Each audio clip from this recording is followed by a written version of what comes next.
God has taught me a lot about what it means to trust Him through the people that I have let go of. Welcome to this week's episode of the His Hill podcast. My name is Kelly Doherty, and I'm your host. I have with us today, now this is a surprise. It's probably shocking to you that she hasn't been on yet, but this is the voice that you hear every week at the closing of our episodes. We have Lizzy Neff with us. Lizzy is the Registrar Bible School Secretary here at the Bible School, and she, of course, is the one that you hear close out every episode. And she has agreed to come on the podcast. Lizzy, welcome. Hi, thank you. Lizzy, tell us a little bit about yourself. Tell us where you were born, where you grew up. Mm-hmm. Well, I'm from the East Coast of the U.S., and I spent the first 10 years of my life in Florida in a small town called Apopka. And then my family moved up to Pennsylvania, or PA, as we all call it, when I was 10. And so... yeah, Florida was a beautiful segment of life. I loved it a lot. Never wore shoes, always playing outside. I'm the sandwich kid of 5, and so my siblings and I were all homeschooled, and so we were classmates, playmates, and when we got into trouble, we were inmates, and so we did everything together. And my mom loved to garden. She always had so many flowers out in the yard, and my dad loved to sing and play guitar, and yeah, so it was just a really, really nice chapter of life down there. Mm-hmm. So were you homeschooled then for all the way through? No. When my family moved to PA, I started public school in grade 6. And so I did about half and half. So. Okay. Mm-hmm. Okay. And did you grow up in a Christian family?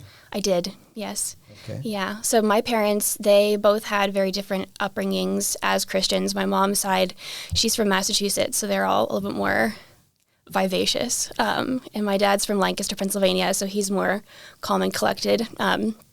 So yes, they are both believers. And yeah, they raised us to know the Lord. And so, I came to know the Lord when I was about 7. Of all things, it was a light switch, actually, that made me understand what Christ had done for me. I had a switch in my room, and there was a heart around the switch. And I remember looking at it and thinking, I think Christ is kind of like that. Like, if you turn it on, if you accept Him, if He's in you, then the light will come on. And that happened in your heart. And so I wanted that for me. And so I accepted Him when I was 7. And yeah, so yes, I've known Him for a long time. Okay. Can you remember, at a young age, the Lord working things in your heart as a believer? I think that really started to churn when I started public school. When we moved up to PA, my family, that was kind of something that through us in some way. It was just very different. And I think that might sound funny because it's just moving up the East Coast. Like, how different can it be?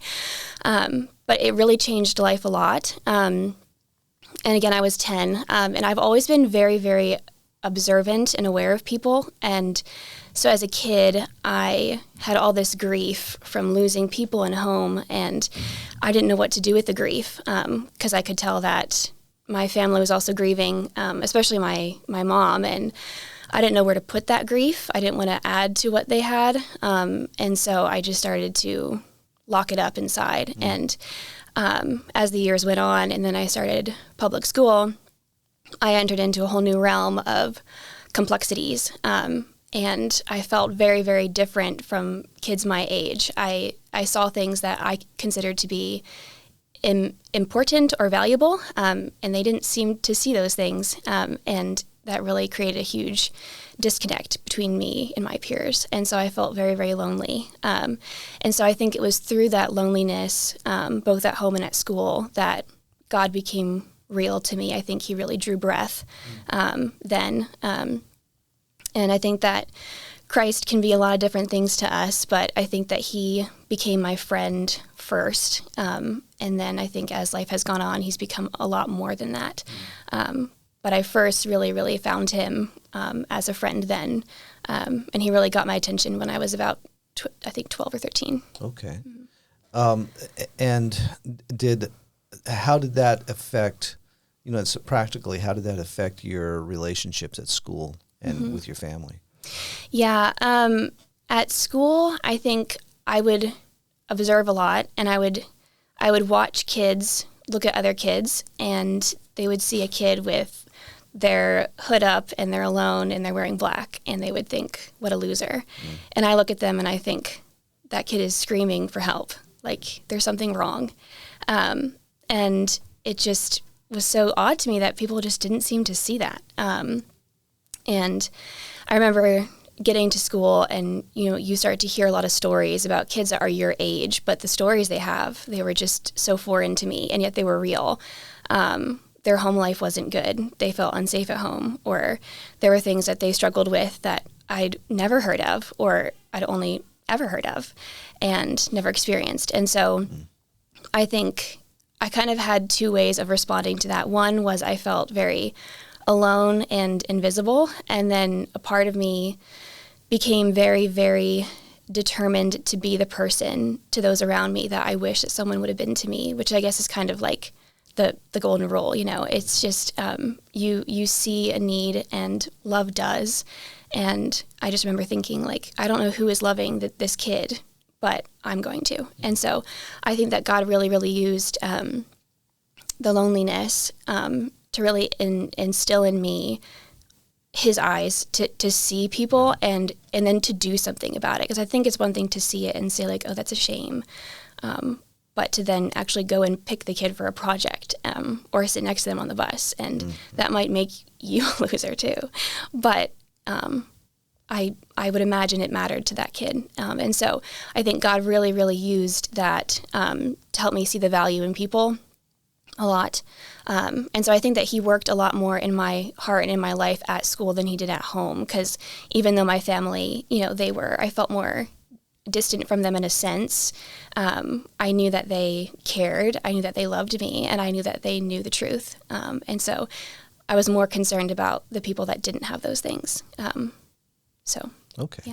Yeah. That, as you were speaking, the verses, Romans 8:28 and 29, popped into my mind. People have heard me say this a lot, but we all know Romans 8:28. That's the verse we always give to each other when we're going through a horrible time, and it often doesn't really help. It can. Only if we understand, the context of what is being said. Yeah, God is working all things together for good, but so you're struggling with this, feeling like you're invisible. You're having to deal with that, but 29 comes into play when we find out what his good is, and it's conforming us to the image of his son. And I think it's interesting that you would say that, am I seeing these people as Jesus would see these people? And that's the thing, right? As he's working these things, and he's showing us himself in these trials. Yeah. And and the result of that is if we're trusting him, if we're looking to him, then he can show himself. And conforming you to the image of his son, to where Christ. Major Thomas used to often tell us that that Jesus longs to walk the streets of our hometown again. It's the only thing preventing him from doing so. And as you see these needs, to trust the Lord and move forward, and to love them. And so that it's encouraging to hear those kind of things. So this is what the Lord was doing with you in your heart throughout your high school years? I think middle school, that was very much so what was going on. Just a lot of loneliness, a lot of reaching out, a lot of rejection. And I just was aching to find a friend, just praying so hard for just a kindred spirit, as Anne Shirley would say. And I think that in grade 7, God really just came through. And I remember one day I was just in the bathroom at school just weeping because I was just so sad about just how things were going. And it was just so painful. But he just really, really spoke to me in that moment so strongly of, like, I am here. Like, and it was so audible to me and so strong that I just instantly stopped crying, and I just was like, I'm going to wipe my tears and go back out and live, And so I think that was a huge pivot point for me for the rest of my time in public school. And so I was really involved with music and shows and plays, and I just did all the things that I could possibly do. And so through that, I became very familiar with a lot of people, but I wouldn't really call them friends necessarily, but you grow up doing the same hobby, and so they're there. But I really never felt like I met the people that I was dreaming of meeting until I went to Cape and Ray Hall after high school. And I think that was something that God also has used in my life in retrospect, of how you can pray for something that's good and you can ask him for a very, very long time if he would please give it to you. And it can be a good thing, but he knows you and he knows what he's doing with you. And so I think for him to withhold that, I didn't like it at the time, but when I finally got to Cape and Ray and I met people, and to really just be stewing in Christian fellowship and how you all have that love in common, and you met because your common friend is God and he introduced you and you're all there. That was just stunning to finally get there and see that. And so I think the rest of my high school years, I think that there were a lot of kids at school that knew God, but again, I just felt like there was just this lack of connection with a lot of people. And so it was good. It was profitable in many ways, but I think if anything, it just taught me to, that you have to love people even if you don't understand them, or you have to love people even if, they're very different from you, or they don't see the same things as being valuable that you see. And so that was a lot of high school. Okay. Yeah, I can identify with what you're saying about going to Cape and Ray. This is a shameless plug for Torchbearers, but it is the His Hill podcast, so right. Yeah, it's Go to be for expected. It. Yeah. A lot of people say, they talk a lot about their high school days and how they'd love to go back and do it again. Mm-hmm. I'm not interested in that. And it wasn't that my high school days were just horrible. Mm-hmm. They were okay. They weren't, super, but they were okay. Mm-hmm. But I remember that first night, being here as a student at His Hill and meeting these people from all over the world, having them in my dorm and just listening to them talk. Yeah. And just thinking, this is different. Mm. And it was a blessing to be around people from all over the world who had the same desire. Mm-hmm. Maybe we didn't agree on everything, but we had the same heart for the Lord. It was just a really good year to be together with these people. Yeah. And so, you're saying the same thing with Cape and Ray. Were you able to build relationships there that you had longed for? Oh yeah. There were a lot of people that I met, and of course, Cape is a lot bigger than the Hill. We had 162 students, and I only went for the spring term, so I was just there for a little bit. But even that was just beautiful. I loved it there. There were a few girls from the States, and we connected beforehand, and we all agreed to meet in London and then travel up to the school together. And we all were like, how are we going to find each other? We don't know each other. And so we all wore red ribbons in our hair and looked for that in the airport, and it worked. And we found each other. And then we traveled up, and one of the girls in that group ended up being my roommate. And I just remember my main lessons from my time there would just be that God knows what he's doing with me, and he heals the brokenhearted, and he's close to them. And Psalm 34 just came alive during that chapter, and all the people there, I feel like the Jesus in them did my heart good, and it was again just such a gift to be there. And what a dream also just to be in a castle, and everything looks just so storybook-esque. And everybody was just, I just thought, I have waited my whole life to know you. I'm just so glad to know that you exist and you're real. And it was just beautiful. You said you were there for just the first, or for the spring semester? Yes, for spring school. Okay. Mm-hmm. How long was that? It was April, May, June. Okay. And what did you do after that?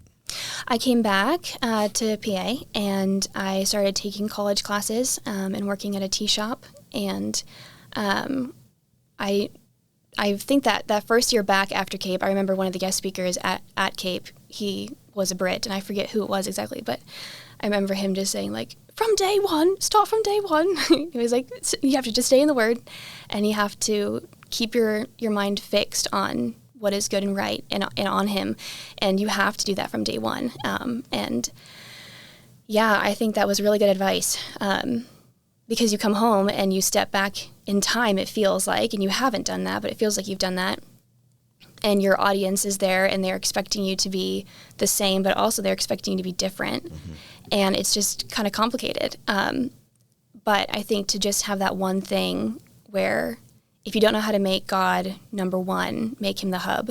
And I think that really helped me to figure out just, I guess, how to do life well after that, because it was very lonely to lose all those people. And I think the number one prayer of my life had always just been that somebody would stay. And it seemed like no one ever could. And during that year, I just kept thinking, like, well, surely God will bring me somebody that will be like the people I've just said goodbye to. And He did not. However, that year was very, very growing. Again, just to continue to love people and to keep in mind that, yeah, we are called to live a certain way and to know Him and to make Him known, even if our circumstances are challenging. And so, yeah, that first year back was really, really lonely. I became very involved with things at my church, especially music stuff. I sang for a band that we had, and I loved doing that. And then I started to work at a coffee shop, and that was a huge gift. All the girls there were Christians, and the owners were also Christians, and they would say to us, if someone comes in, your top priority is not their coffee, it is them. You know, if they seem distressed, ask them if they need to talk, and you can step out and talk to them. Wow. And that was really, really good. And I felt like that was the first time I had been given an atmosphere where I could really access the heart that God gave me. And I loved it. It was so sweet to work with people that had the same heart, and also to have permission to care. And I just loved that. It was so sweet. And customers would come in sometimes just to tell us things about their life. Like, they'd open the door and just shout in, like, Lizzy, I got the job. And you're like, yay. Or they come back and you're like, how was that first date with that person? And they're like, oh my word, let me tell you, you know. And so it was just so sweet just to make people know that they're seen, that they have value, that they're loved, and to remember things about them that communicate that. And so that was just such a gift, that job. I loved that job so much. Yeah. I appreciate you going in the direction, because it's actually what I was going to end up asking you, after being at Cape and Ray.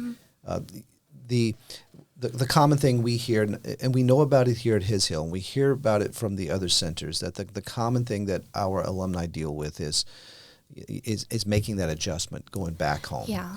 And that was a big reason for this podcast starting, to just remind our alumni of who Christ is, and to abide in Him. Yeah. Keep your eyes fixed on Him. It's and there are practical things with that. Plugging into a church, and not just that one is so easy to back off of for some reason.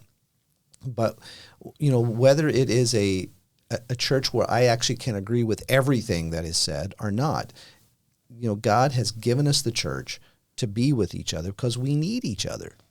He's designed us that way. But also, I think even easier for us is to not be in the Word. And I think that's really good advice that this one person gave your student body, is to be in the Word. Yeah. Because to be in the Word is to be with Him. And we don't want anybody to think this is going to be easy. This is hard. Yeah. It is a hard thing, and I was able to avoid it for about 30 years. Because after I finished here, I moved to Canada, in an area of Canada where there were a lot of alumni. And so I could kind of be around them. It was different, but it was okay. And then I married one of us. Yes, right. And, and then finally there came that time when we had to leave staff and be gone for 6 years. And that was my time to have to deal with this. Yeah. Do I really believe these things that I've been teaching for 30 years? Or is this just a fairy tale? Right. And I find that the Lord is always faithful every day to bring us to a point where we consciously choose him or me. And if we choose me, well, then I'm alone with me. If I choose him, then I'm in fellowship with him. And he's faithful with that. Yeah. He's faithful to draw us to himself. He's faithful to show himself. And he's faithful to be what he says he is, which is our abundance. Yeah. And so I appreciate you, sharing that and practically how the Lord went about that. So how long did you work in this tea shop? Well, so I was at a tea shop, and then I went to a coffee shop. Oh, so, you did? so, Okay. so the coffee shop, I was there for 2 years, and then I was managing it, and then the girls there were very, very kind, and I told them that I wanted to go to Texas for the summer and work at a camp. And so they all took different parts of my job so I could be here for the summer. And so then I obviously came down here, and as what happens to many people, you kind of don't go back. And so I worked there for about 2 years before I came here. Okay. So when you first came here, it was for summer camp. Right. And did you come as a counselor? I was going to, and then I interviewed with John Forrest on the phone, which is so funny because I remember that conversation very well. And I heard him telling me what the counselors are expected to do, and I felt the introvert in me perishing. And I thought, I don't know if this would be profitable. And so I had this moment on the phone where I was just like, this is not going to work. And then he said, or you could be a SAD. And I asked him what that was. And he was like, you pretty much are kind of like a mascot. Not really. You run skits, do games. And I was like, I can do that. So I came as a SAD. So that's interesting to me because as an introvert, you would rather be on the SAD team instead of a counselor, because Yes. I've always felt like the SAD people are the ones that are always out front, always having to be very happy Yes. and loud. Yeah. So you saw that as being a more comfortable position. Well, I really didn't know what I was getting myself into, to be honest. Okay. But yes, I would rather, and I think I rathered that because I really do like being creative and telling stories, and I knew that would be a part of the job. And so I thought... I was just thinking, we probably should explain to people what SAD is. Oh, yes. Well, I knew so little about it that I thought it stood for Student Art Director until I got here. And then someone informed me that that was not true. So a Special Activities Director. Special Activities, Yeah. Mm-hmm. Okay, so go ahead. Yeah, so you're part of that. What was that summer like for you in that position? Yeah, it was just a gorgeous summer. I loved it. I had been planning to go to Greece for that summer to work with refugees. And then I had been writing and directing skits for my church for, I think, 3 years at that time. And it was at the youth retreat in January of 2018 that it was really just pressed on my heart of just how important it is to tell kids what the truth is. And I thought, I can't go to Greece. I have to go do something with kids. And I thought, well, what in heaven's name am I supposed to do? In classic, the day after, Cape and Ray posted on Instagram, of all things, that their sister school in Texas needed help at their camp. And I only knew about Ravencrest. I didn't know about His Hill. I had zero clue.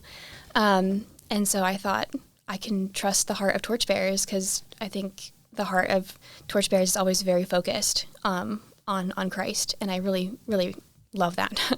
And so I didn't know the Hill, but I went on the website, and so I applied, came, and I will be forever grateful that I did. I committed to coming 1 month before I was supposed to be here, so it was kind of last minute that I found out about it or decided to do it. But it was beautiful. I think it was really, really obvious to me the whole summer about how people who know the Lord and live for him, you can express that through anything. And I remember one night during the summer, I was wearing this pink dress. I hate pink. And I'm running through this field, and it's like 100 degrees, and I'm running to go check to see if some kid had, picked up this tire and moved it like far enough to win points for his team. And I thought, what am I doing? This is just so random. And then I thought, and yet God has called me to do this. Like he has called me to be here because he knows me, and he knew I needed to be here, and he knew I needed this. And so I think that was a very, very neat thing to learn, that he can call you to something that's just so random. I couldn't have even told you I needed that. But he knew I needed it because he knows me. And so that was really sweet. And I remember also just being very, very aware of all the ages of the kids, about how like a soul is a soul no matter its age. And also just looking at them and remembering different things that I was thinking through or feeling when I was somehow as old as that kid, and I think just not discrediting what can be going on in the heart of a child and how they matter, even if they're young and they seem like they're not listening, or you think that they might not get something, but they probably will. And so I think it was just beautiful, I think, to be made aware of people as a whole and how they need him no matter how old they are, and what it looks like to live that out. Yeah, I think it's interesting that, and this is so typical of the Lord, to put us in places, to put us in the place we need to be. Often when we think we're doing something else, because I could see you would have been a good counselor, but I think sad really does fit. And it's interesting that you didn't understand what it was, that you thought something completely different, but it really does fit because you are, you're creative. I could see you writing the scripts and those kind of things, but I got to do that for a little bit. I tore ligaments in my shoulder when I was a counselor. Oh no. And so they took me out of the cabin. Tragic. And I ended up helping with the SAD. Oh. And why I could do that and not be a counselor, I'm not real sure why. But I remember how much I enjoyed it. And somebody at our 50th the other day, a few weeks ago when we were celebrating the 50th anniversary, somebody from back in the 80s came to me and said they remembered me I played a certain character throughout the whole week for the theme that week, and they could remember that. Yeah. And I thought that's so crazy. But also after coming on staff, I ended up helping one of the SAD directors, and I ended up writing scripts and doing things like that. We have a lot of things in common because we're both musical, and so I think we do think a little different sometimes. Although I try to hide it most of the time. Okay. But anyway, I just think it's so interesting that the Lord will do this. Same thing with me. I went to Bible college with the intent of, being in a music ministry only. This is what I was going to do. I was going to be a music director in church, which is what we used to call it centuries ago. And then it became worship pastor and whatever. But I remember my dad saying, "Son, I'd love to see you be a preacher someday." And I told him, "No way, Dad." And I can remember going to college, majoring in music, 6 weeks away from graduation. I can tell you, I could take you to the room and the wall that I was staring at. Oh, no. When all of a sudden the thought came to me, "Kelly, you took the wrong major. Oh, no. Oh, my goodness. You should have taken, one of the pastoral things or one of the, and I was just kind of just felt like an idiot, just thinking, what? And I was talking about my degree with our academic dean a couple of days later, and I said something about, well, once I get my music degree, and he turned around and looked at me and he says, "Kelly, do you think you're getting a music degree?" And I looked at him. I didn't know what to say. I mean, we're 6 weeks away from graduation. What do you mean? Well, yeah, I'm a music major. He says, "Kelly, we don't give music degrees." Oh, dear. Now I know I sound like an idiot now. I'm in college. I'm about to graduate thinking I'm getting a music degree. How does that happen? It's a long story, but it actually does make sense. I'm not going to take up time to explain all of this. But he said, "Kelly, we don't give music degrees. What you're getting is a bachelor's degree in religious education with a major in music."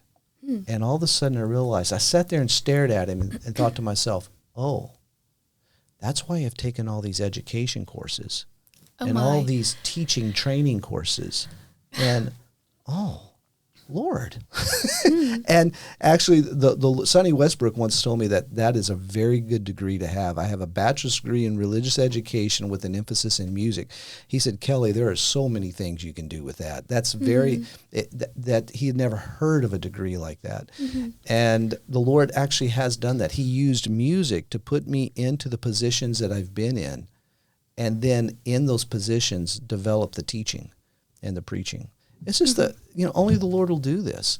Yeah. And so we need to, that's why I think it's so important for us to emphasize being fixed on Christ and not fixed on my abilities, not fixed on my desires, but fixed on Christ and walking with him and letting him do what he's going to do. And I see that with you, how you came here thinking one thing, that you're just going to do this for a summer, and what has happened? I mean, how long have you been here now? Well, that was May of 2018. Yeah. So that was like 8 years ago. And so how has that developed? Tell everybody what you do now. Yeah. So now I am the registrar, and I think every staff member has a lot of different hats that they wear. So I'm not just that. Because everyone does a little bit of something. I'm kind of the music person now because you're not here. So there's a lot of different things. But yeah, I did a year here as a student. And then in August of 2019, so I was here for the 18-19 school year as a first year. And then in August of 2019, I was asked to come on staff. And so I had a little bit of a gap between being a student and being on staff here. But yeah, so I've been working here since January of 2020 officially. Okay. And so you've been summer staff, you've been a student, and now you're full-time staff. What are give us one or two things that the Lord's just developed in your heart since you've been here? Since you came here thinking you were going to be something that you ended up not being. Right. Yeah. There has been a lot that God has done. And I think that a main theme of my life, I would say, has been that I've always just asked God that people that I come to love could just stay. And so I think it was very ironic that he asked me to come work here, because I knew what that meant. I knew that meant that people would constantly be coming in and then going out, and that would be absolutely inevitable. Like, there was no way around that at all whatsoever. And so I think that God has taught me a lot about what it means to trust him through the people that I have let go of. And I wouldn't say that I've felt like God and I were at odds with each other about the concept of letting people go or trusting him with people that I cared about, but we definitely were not on the same page, I think. When I was a student here, with camp and then as a student, you meet a lot of people that are just lovely, and they love the Lord and they make life so beautiful. And again, the Jesus in them, it does you good to know them and to be around them, and then they leave. When I first started, when I came down to the Hill to actually work here, I left PA and drove down south and stopped in the South and said yes to dating somebody for the first time I hadn't dated before, and then got back in the car and drove to Texas. And so, and then I had committed to being here for at least 2 years, and he had 2 years in a program that he was finishing up. And so something that comforted me while I was here was that I kept thinking, like, I'll probably marry him, then he'll be someone who, stays. And that thought was just beautiful to me. And I really, really clung to that. And anyways, that ended up not working out. And that just smashed me to pieces. And I think that, it didn't necessarily smash me because I didn't know who I was anymore or anything like that, but it was just the final straw, I suppose, of like, God, why are you not going to give me just one person that can stay?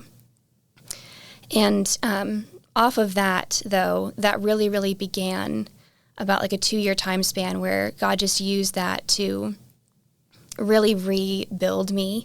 And I think that really, really got my attention because I was so heartbroken that I was just lifeless. And I knew that the problem that I had was a heart issue. And I knew that Jesus was the King of Hearts. And so I knew he was the only way that I would be healed and made better. And so I knew that there was a lot of knowledge that I had. But I think the past like 5 years have been so unspeakably transforming because the knowledge of him that I had just been gleaning and collecting for years and years and years finally graduated into belief. And that does something to a person when you believe. And I didn't know that I wasn't believing a lot of things about God to be true. I had no idea. And then, yeah, when you're empty-handed and you have nothing except for him, you realize that's all you do need. But I had to find that out the hard way. And so, so he really got my attention through that.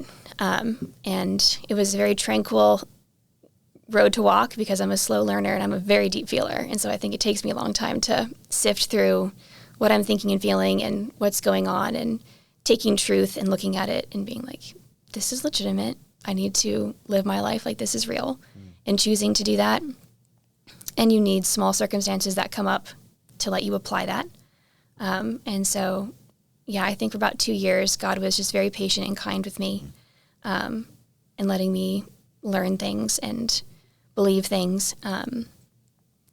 And in like the fall of 2023, also I should say that God is just very good at being God because the student group that he sent for the 22-23 school year, they were just so wonderful. Yeah. And they were the perfect group to have here while I was just so heartbroken. And so the love that they showed me, and again, the Jesus in them did my heart immense good. So I'll be forever grateful for them. They were a great gift. Former guest speaker of ours, Jerry Benjamin, because of health reasons, he's not around teaching anymore. So anyway, something he said once that has grabbed my attention many times is that Jesus is all we need. The problem is we don't realize he's all I need until he's all I have. Mm-hmm. And so often the Lord has to take these things away from us. Mm-hmm. And we want, like what you've been saying repeatedly is, and I see it in how you deal with people too. You see the value in people.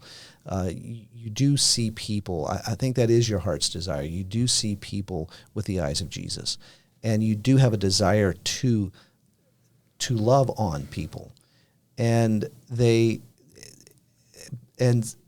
so you've had this desire to have this person, somebody, just somebody in your life, until finally he brings you to a point where you see that you always have, and you couldn't have anyone greater. And what I think is incredible is that once we find true satisfaction in Christ, then we really can be the friend that we want to be.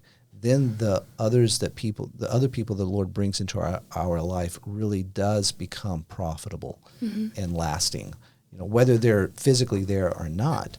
And, so I appreciate, what the Lord has done in your heart. I appreciate how you've responded to that. And then how you're sharing it now.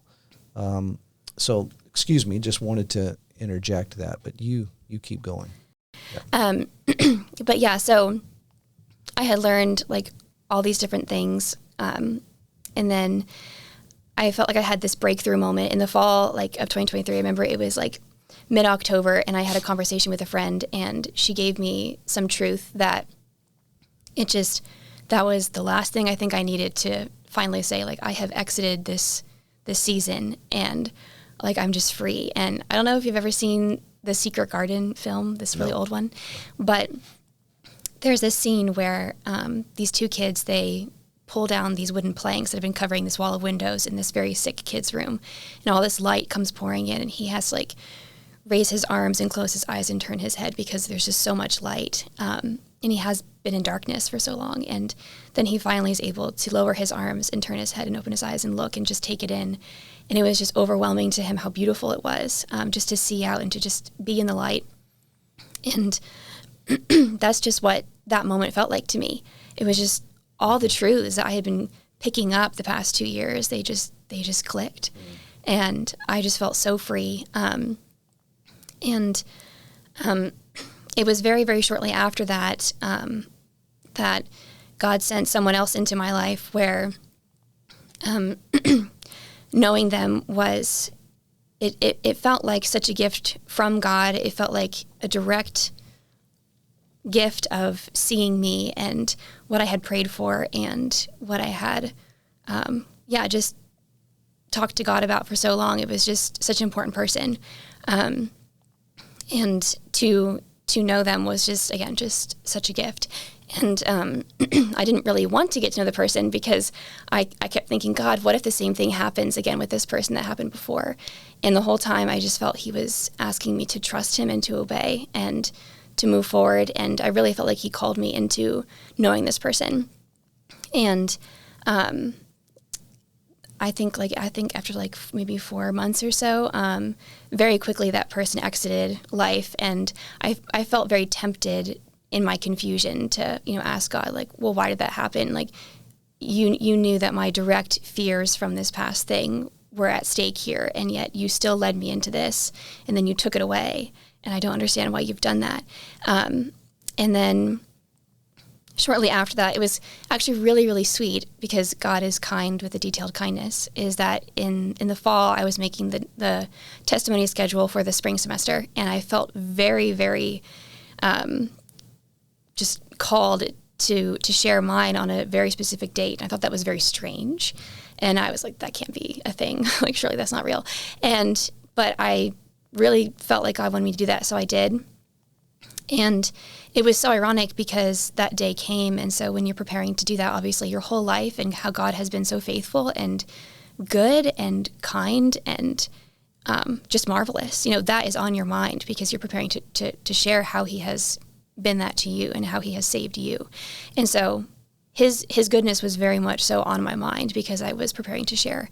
And then the night that I shared, I found out, I suppose, why the person had left so suddenly. And I was very, very hurt. And yeah, that night was an absolute pivot point in my life because I remember sitting in my living room thinking about it, and my heart was just aching. And I thought, God, I feel tempted to be upset with you and to tell you that, that was mean, to lead me into this when you knew that this would happen. And yet I thought, what good is that going to do me? And I thought of all the different things I've been gleaning the past few years and how I sang his praises in the fall when life was good. And then I thought, Lizzy, you can sing God's praises even when life is hard. And you have to do that. Because my circumstances don't change his goodness. And I don't have to understand my circumstances to believe that I serve a good God. I don't have to have my circumstances explained to me to believe that. And so in that moment, I thought, I can forgive this person and then get up and do the next thing and leave the heart with him because he is the King of Hearts and I'm not. And again, as silly as it sounds, that night was so pivotal because, again, all I could do was forgive somebody and then get up and make dinner. And that probably sounds silly to say, but that was so pivotal because you can give your whole life to God, your whole world, your whole heart. And then the very next thing you have to do is a mundane, simple thing of life. And that's how you move forward in faith, is you do the next thing. And you trust him with what he can handle. And so to let God handle somebody's heart and to let God handle somebody, and you to believe that he is who he says he is. He's with you always. His understanding is infinite. He is close to the brokenhearted, and he will be faithful to you. And to believe that, even if your heart is aching, it's possible to live well while you're in pain. And I think, again, that was just a pivot point. I can't express how much that was a pivot point. And so the next few months, I really wrestled with the why, but I kept thinking, I want to learn from this, and I want to trust God because I know I can. And I prayed more than I've ever prayed in my life just to keep that situation in His hands. Sometimes I would leave dinner in the evenings, and I would walk and pray until I went to bed, if that meant that would allow me to end the day with it not in my hands but in His. And again, God came through, and He is there. And He restores, He heals, and He cares about everybody. And that really was what was the graduation from knowing to believing. And that has just absolutely changed my life, believing that God is who He says He is. And I felt like the whole situation was Him taking me by the shoulders and giving me eye contact and saying, "Do you trust me?" And not breaking eye contact and saying yes with all my heart. And it was just so pivotal for me. That whole season was so pivotal. And I will be forever grateful for it because I needed that. I think this is great to hear, because this is why we end, and it's with your voice that we do it. Every episode ends with, to remind the listener to fix their eyes on Jesus. Don't forget this, because this is the life of faith, and without faith, it's impossible to please Him. The life of faith is to be fixed on Him as we go about the next thing, despite the storm. And the storms shake us. They're storms. They should. It should rattle us, but never without the sufficiency of the one who's the head of all rule and authority. It's never without Christ. And so to be fixed on Him, to look away from all else exclusively to Him as we go about getting off the couch and making supper. That changes everything about making supper. It did. And so, no, thanks for sharing that. That's really encouraging. And I think this is a good place to end the interview, because you're bringing us right up to when people are going to hear your voice again, as you close the episode, but to understand why you're saying what you say at the end of it, to keep your eyes fixed on Jesus. Yeah. And that's really that's the heart of this podcast. Why we put up episodes every week is to remind our alumni and to remind those who have found us. How they find us, I don't know, but they find us. But to remind everyone that's listening that this is your purpose. Yeah. This is why you're taking the breath you're taking now. Is to be it's to be with Him and to let Him show Himself to you and to others through you, to be fixed on Jesus. Yeah. So Lizzy, thanks for doing this. Yeah, for sure. Thank you for listening to this week's episode of the His Hill podcast. It was a delight to share with you all what our beautiful God has accomplished in my heart and life, and I hope that it was an encouragement to you in your own walk of faith. We can long for a lot of things in life to be ours, but the only thing that will ever truly be ours, that will never be taken away, is our relationship with Jesus. Everything else isn't a given, it's a gift. May we continue to press on to know the Lord and keep our eyes fixed on Him, the author and perfecter of our faith, the Good Shepherd and the great I Am. Once again, thank you for tuning in with us today. I'm Lizzy, and we'll see you next week.